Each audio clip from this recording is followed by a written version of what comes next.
नमस्कार और स्वागत है आज की इस गहरी चर्चा में। आज हम एक ऐसी दुनिया में उतर रहे हैं जो हम सब हर रात अनुभव करते हैं, लेकिन शायद ही ठीक से समझते हैं। सपनों की दुनिया। और हमारे गाइड होंगे सिगमंड फ्रॉइड, जिनकी किताब dream psychology, psychoanalysis for beginners ने सपनों को देखने का मतलब नजरिया ही बदल दिया। बिल्कुल। ये किताब सोचिए 100 साल से भी ज्यादा पुरानी है, 1917 की।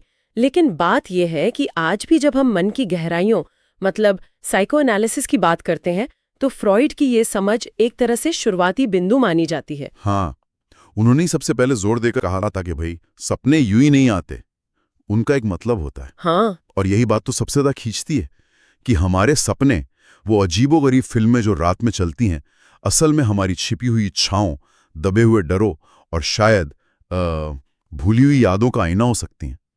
तो आज हम फ्रॉइड की नजरिए से सपनों के मनोविज्ञान को खंगालेंगे और देखेंगे कि क्या ये पुराने विचार आज भी हमारे लिए कोई मायने रखते हैं। जरूर। और फ्रॉइड का सबसे बड़ा योगदान शायद यही था कि उन्होंने सपनों को वो जादू टोने या क्या कहते हैं दैवीय संदेशों के दायरे से निकाला और उन्हें वैज्ञानिक अध्ययन का विषय बनाया। उस जमाने में ये बहुत बड़ी मतलब क्रांतिकारी बात थी। सही कहा। पहले तो लोग यही मानते थे कि सपने या तो ऊपर से आते हैं या फिर बस यूं ही दिमाग की फिजूल की उपजा। फ्रॉइड ने इसे कैसे चुनौती दी, मतलब क्या कहा उन्होंने? उन्होंने तर्क दिया कि सपने हमारे मन की ही गतिविधि हैं, हमारी अपनी मानसिक दुनिया का हिस्सा। उन्होंने कहा कि इन्हें गंभीरता से लेने की जरूरत है क्योंकि ये हमारे अवचेतन मन मतलब अनकॉन्शियस माइंड की भाषा है। वो हिस्सा जिसके बारे में हम जागे हुए ज्यादा नहीं जानते पर जो हमें कहीं ना कहीं से चलाता है। अवचेतन मन, ये शब्द ही अपने आप में कितना रहस्यमयी लगता है। तो फ्रॉइड के हिसाब से सपने इस छिपे हुए हिस्से तक पहुंचने का एक रास्ता है। बिल्कुल। फ्रॉइड ने तो सपनों को अवचेतन तक जाने वाली शाही सड़क कहा था, royal road to the unconscious. उनका मानना था कि अगर हम सपनों को समझना सीख लें तो हम खुद को ज्यादा गहराई से जान सकते हैं। और ये जानना सिर्फ कोई दिमागी कसरत नहीं है, ये हमारी उलझनों को, हमारे व्यवहार के पैटर्न को समझने में मदद कर सकता है। ये तो दिलचस्प है, लेकिन अगर सपने इतने महत्वपूर्ण हैं तो फिर वो इतने अजीब और उलझे हुए क्यों होते हैं? मतलब सीधी सीधी बात क्यों नहीं कहते? हाँ, ये बहुत अच्छा सवाल है। यही फ्रॉइड का एक और मजेदार कॉन्सेप्ट आता है, सेंसरशिप और विकृति मतलब डिस्टॉर्शन। फ्रॉइड का मानना था कि हमारे मन में कई ऐसी इच्छाएं या विचार या यादें दबी होती हैं जिन्हें हमारा जागरूक मन मतलब कॉन्शियस माइंड स्वीकार नहीं करना चाहता। शायद वो सामाजिक रूप से गलत हों या हमें उनसे तकलीफ होती हो। तो एक तरह का दिमागी गार्ड बैठा है जो इन बातों को सीधे बाहर नहीं आने देता। हाँ, आप बिल्कुल ऐसा कह सकते हैं। फ्रॉइड के अनुसार ये सेंसर इन अस्वीकार्य विचारों को सीधे सीधे सपने में आने से रोकता है, लेकिन ये विचार इतने मजबूत होते हैं कि वो बाहर आना चाहते हैं। तो सेंसर क्या करता है, वो उन्हें तोड़ मरोड़ कर, उनका रूप बदल कर या उन्हें किसी प्रतीक मतलब सिंबल के जरिए पेश करता है, जैसे कोई अपनी पहचान छिपाने के लिए भेस बदलने, कुछ वैसा। अच्छा, तो मतलब जो हम सपने में देखते हैं वो असल चीज का बदला हुआ या कहें कि छिपा हुआ रूप है। हाँ, बिल्कुल। फ्रॉइड ने इसी को समझाने के लिए 2 तरह की सामग्री बताई। पहली है प्रकट सामग्री, मैनिफेस्ट कंटेंट। ये वो कहानी या तस्वीरें हैं जो हमें सपने में सीधे तौर पर दिखती हैं, जैसे सपने में उड़ना, गिरना, किसी का पीछा करना, ये सब। और दूसरी है गुप्त सामग्री, लेटेंट कंटेंट। ये उस प्रकट कहानी के पीछे छिपा हुआ असली मतलब है, वो दबी हुई इच्छा या डर या याद जिसे सेंसर ने बदल कर पेश किया है। जैसे फ्रॉइड के अनुसार उड़ने का सपना ये हुई प्रकट सामग्री, शायद आजादी की तीव्र इच्छा या किसी ऊंचे लक्ष्य को पाने की चाहत। ये गुप्त सामग्री का प्रतीक हो सकता है। यानी सपना एक पहेली की तरह है जिसका ऊपरी हिस्सा दिखता है पर असली मतलब अंदर छिपा होता है। ये सेंसरशिप और भेस बदलने वाली बात तो वाकई सोचने लायक है कि हमारा दिमाग खुद से ही इतनी लुका छिपी क्यों खेलता है। बिल्कुल। और फ्रॉइड मानते थे कि ये भेस बदलने का काम प्रतीकों के जरिए भी खूब होता है। उनका मानना था कि कुछ प्रतीक तो लगभग सार्वभौमिक मतलब यूनिवर्सल हो सकते हैं, जैसे राजा रानी माता पिता के प्रतीक हो सकते हैं या पानी भावनाओं का प्रतीक हो सकता है, इस तरह की बातें। लेकिन क्या हर किसी के लिए एक प्रतीक का मतलब एक ही होता है? मान लीजिए किसी ने सपने में सांप देखा, तो क्या उसका मतलब हमेशा एक ही होगा? नहीं नहीं, यही फ्रॉइड ने स्पष्ट किया था। जबकि कुछ सामान्य प्रतीक हो सकते हैं, ज्यादातर प्रतीकों का अर्थ व्यक्ति के अपने जीवन, उसके अनुभव, उसकी संस्कृति और हाँ, उस सपने के पूरे संदर्भ पर निर्भर करता है। किसी के लिए सांप डर का प्रतीक हो सकता है, किसी के लिए शायद बदलाव का, और किसी के लिए कुछ और भी।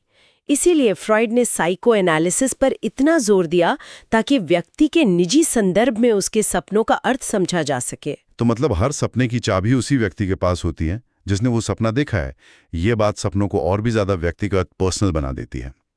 अच्छा, एक और पहलू जिस पर फ्रॉइड ने काफी जोर दिया और जो अक्सर विवादों में भी रहा, वो था सपनों और सेक्सुअलिटी का संबंध। हाँ, ये फ्रॉइड के काम का एक ऐसा हिस्सा है जिस पर शायद सबसे ज्यादा बहस हुई है। फ्रॉइड का मानना था कि हमारी कई बुनियादी इच्छाएं और ऊर्जा, जिसे उन्होंने लिबिडो कहा, वो मूल रूप से सेक्सुअल प्रकृति की होती हैं। और चूंकि समाज में इन इच्छाओं को खुलकर व्यक्त करने पर काफी रोक-टोक होती है, ये अक्सर सपनों में प्रतीकात्मक रूप से सामने आती हैं। हाँ, उन्होंने कई आम चीजों को ऐसे प्रतीकों से जोड़ा था, है ना?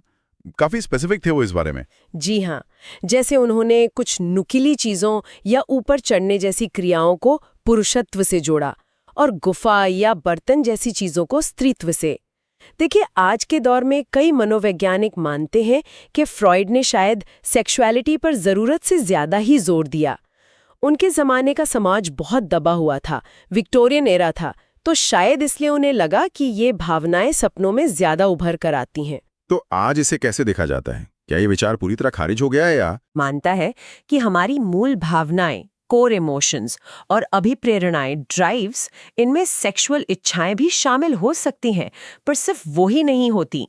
ये सब सपनों में प्रतीकात्मक रूप ले सकती हैं। तो शायद फ्रॉइड ने जिस ऊर्जा की बात की, वो सिर्फ सेक्सुअल न होकर जीवन की बुनियादी ऊर्जा या इच्छाएं हों। अच्छा, यानी विचार पूरी तरह गलत नहीं था, बस शायद उसका दायरा फ्रॉइड के अनुमान से ज्यादा बड़ा है। ये समझना दिलचस्प है कि कैसे विज्ञान पुराने विचारों को पूरी तरह नकारने के बजाय उन्हें नए संदर्भ में देखता है, उन्हें रिफाइन करता है। बिल्कुल। और ये हमें फ्रॉइड के एक और महत्वपूर्ण विचार पर लाता है, बचपन का प्रभाव। फ्रॉइड मानते थे कि हमारे बहुत से सपने और हमारी वयस्क जिंदगी की उलझनें वो बचपन के अनुभवों से जुड़ी होती हैं, खासकर शुरुआती रिश्तों और अधूरी इच्छाओं से। यानी हमारा अतीत वो सपनों में बार बार लौट कर आता है। हाँ, शायद सीधे सीधे नहीं, बल्कि बदले हुए रूपों में। बचपन का कोई डर, माता पिता से जुड़ा कोई अनसुलझा मामला या कोई ऐसी इच्छा जो तब पूरी नहीं हुई थी, वो सालों बाद भी सपनों के जरिए सतह पर आ सकती है। फ्रॉइड मानते थे कि इन कनेक्शंस को समझना आत्मज्ञान के लिए बहुत जरूरी है। और दिलचस्प बात यह है कि आज का विज्ञान भी इस पर कुछ रोशनी डाल रहा है। वो कैसे? क्या आज की रिसर्च भी बचपन और सपनों के इस कनेक्शन को मानती है? हाँ, बिल्कुल। 2025 की एक महत्वपूर्ण रिसर्च है जो बताती है कि सपने ट्रॉमा, मतलब गहरे सदमे से उभरने की प्रक्रिया में मददगार हो सकते हैं। और अक्सर ये ट्रॉमा बचपन के अनुभवों से जुड़े होते हैं। ये फ्रॉइड के इस विचार से कहीं ना कहीं मेल खाता है कि हमारे शुरुआती अनुभव सपनों के जरिए प्रोसेस होते हैं और शायद हील भी हो सकते हैं। वाह, ये तो वाकई कमाल है कि 100 साल पहले के विचार आज न्यूरोसाइंस की कसौटी पर भी कुछ हद तक खरे उतर रहे हैं। अच्छा, अगर हम आज के विज्ञान की बात कर ही रहे हैं, तो क्या फ्रॉइड के सपनों के मैकेनिज्म वाले विचारों पर भी कोई रोशनी पड़ी है, जैसे ये सेंसरशिप, विकृति वाली बातें? हाँ, काफी हद तक। देखिए, फ्रॉइड ने कहा था कि दिमाग रात में भी सक्रिय रहता है और विचारों को प्रोसेस करता है। आज हमें पता है कि नींद के दौरान, खासकर रेम यानी रैपिड आई मूवमेंट स्लीप में, दिमाग बहुत ज्यादा एक्टिव होता है। 2024 की एक स्टडी बताती है कि रेम स्लीप के दौरान भावनाएं और यादें प्रोसेस होती हैं। ये फ्रॉइड के अवचेतन प्रसंस्करण, मतलब अनकॉन्शियस प्रोसेसिंग, के विचार से काफी मिलता जुलता है। और इसी स्टडी में ये भी पाया गया कि सपनों से यादों को पक्का करने, मेमोरी कंसोलिडेशन में लगभग 25% तक मदद मिल सकती है। गजब! तो सपने सिर्फ दिमागी कचरा नहीं है, बल्कि वो यादों को सहेजने में भी मदद करते हैं। कमाल है। और वो प्रतीकों वाली बात, क्या विज्ञान मानता है कि दिमाग सपनों में प्रतीक इस्तेमाल करता है? हाँ, ये भी दिलचस्प है। 2023 की एक रिसर्च ने पाया कि सपनों में प्रतीकों का इस्तेमाल हमारे दिमाग के भावनात्मक नियमन, इमोशन रेगुलेशन से जुड़ा है। यानी जब हम मुश्किल भावनाओं से गुजर रहे होते हैं तो दिमाग उन्हें संभालने के लिए सपनों में प्रतीकात्मक भाषा का इस्तेमाल कर सकता है। ये फ्रायड के सेंसरशिप और प्रतीकीकरण के आइडिया को एक नया वैज्ञानिक आधार देता है। तो एक तरह से दिमाग खुद को बहलाने या शायद समझाने के लिए ये कहानियां गढ़ता है। ये सब जानने के बाद तो लगता है कि भाई सपनों पर ध्यान देना वाकई फायदेमंद हो सकता है। क्या आजकल की थेरेपी में भी सपनों का इस्तेमाल होता है? बिल्कुल होता है। फ्रायड के साइको एनालिसिस के अलावा भी आजकल की थेरेपी जैसे कॉग्निटिव बिहेवियरल थेरेपी यानी सीबीटी में भी सपनों के विश्लेषण को शामिल किया जा रहा है। 2025 की एक स्टडी के अनुसार इसे डिप्रेशन जैसी स्थितियों के इलाज में सहायक पाया गया है, जिसे लगभग 30% तक सुधार देखा गया है। ये दिखाता है कि सपनों में छिपे संदेशों पर काम करना मानसिक स्वास्थ्य के लिए वाकई उपयोगी हो सकता है। ये सारे कनेक्शन तो कमाल के हैं। फ्रॉइड के विचार भले ही पुराने हों, लेकिन उनकी गूंज आज भी सुनाई दे रही है, और वो भी विज्ञान की भाषा में।